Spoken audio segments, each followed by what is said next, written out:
Pergerakan Aliansi Masyarakat Pati Bersatu atau AMPB di Jakarta kembali menjadi sorotan.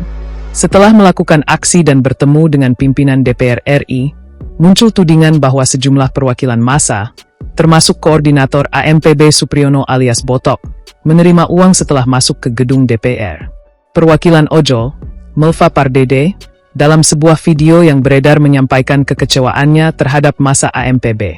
Menurut Melva, sejumlah warga Jakarta dan pengemudi ojol telah membantu massa, termasuk dalam urusan logistik, tanpa meminta imbalan. Melva juga mempertanyakan kondisi rekan-rekannya yang masih berada di lokasi setelah massa AMPB meninggalkan Jakarta. Melva juga menyampaikan kekecewaan terhadap massa AMPB dan meminta mereka tidak kembali ke Jakarta apabila tuntutan mereka kembali dibawa ke DPR. Tudingan tersebut langsung dibantah AMPB. Mereka meminta pihak yang menyebarkan isu tersebut tidak sekadar melempar tuduhan, tetapi menunjukkan bukti. Menanggapi tudingan tersebut, perwakilan AMPB Fajar Fajrullah meminta pihak yang menuduh menunjukkan bukti. Bagi AMPB, tudingan mengenai adanya penerimaan uang merupakan persoalan serius karena menyangkut kredibilitas gerakan mereka. Terlebih, kedatangan AMPB ke Jakarta membawa sejumlah tuntutan, termasuk desakan agar RUU perampasan aset segera disahkan. Karena itu, AMPB menegaskan bahwa tudingan mengenai adanya uang yang diterima setelah masuk ke DPR tidak boleh dibiarkan menjadi narasi tanpa dasar.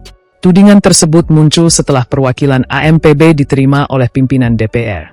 Dalam rangkaian pertemuan itu, massa menyampaikan aspirasi terkait sejumlah persoalan, termasuk tuntutan terhadap RUU perampasan aset. Perwakilan DPR kemudian memberikan respons terhadap tuntutan tersebut.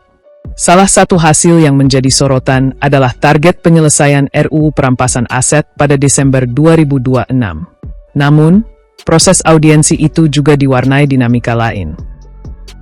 Sebelumnya, rekening milik koordinator AMPB Supriyono alias Botok menjadi perhatian setelah rekening tersebut tidak dapat digunakan. Persoalan rekening itu bahkan turut dibawa dalam agenda pembicaraan dengan DPR. Komisi 3 DPR kemudian meminta agar rekening Botok dipulihkan. Dalam keterangan yang dipublikasikan parlemen, Komisi 3 menilai tidak ditemukan persoalan pidana yang berkaitan dengan rekening tersebut. Situasi inilah yang membuat tudingan mengenai aliran uang menjadi semakin sensitif.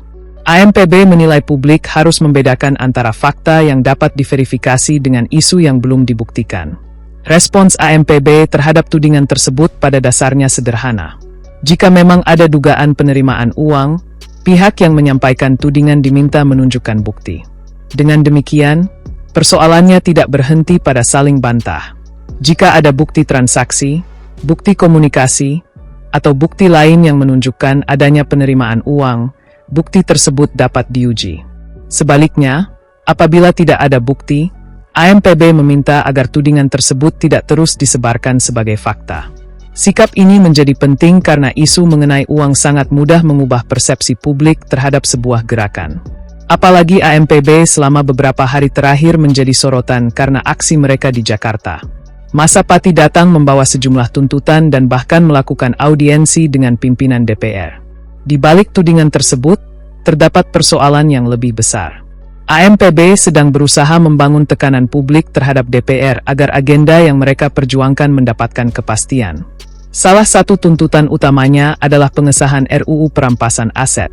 DPR sendiri telah menyampaikan target agar RUU tersebut dapat diselesaikan pada Desember 2026. Parlemen menyebut proses pembahasan terus berjalan. Dalam perkembangan terbaru, DPR menyebut proses penyusunan RUU perampasan aset telah melalui 35 rapat dengar pendapat umum serta 3 kunjungan kerja daerah dan menargetkan pengesahan pada Desember 2026. Artinya, isu yang dibawa AMPB tidak berhenti pada aksi jalanan. Ada agenda legislasi yang kini menjadi perhatian. Namun, semakin besar perhatian terhadap gerakan tersebut, semakin besar pula tuntutan agar seluruh pihak yang terlibat transparan. Termasuk soal sumber dana gerakan, penggunaan dana, dan tudingan adanya penerimaan uang dari pihak tertentu.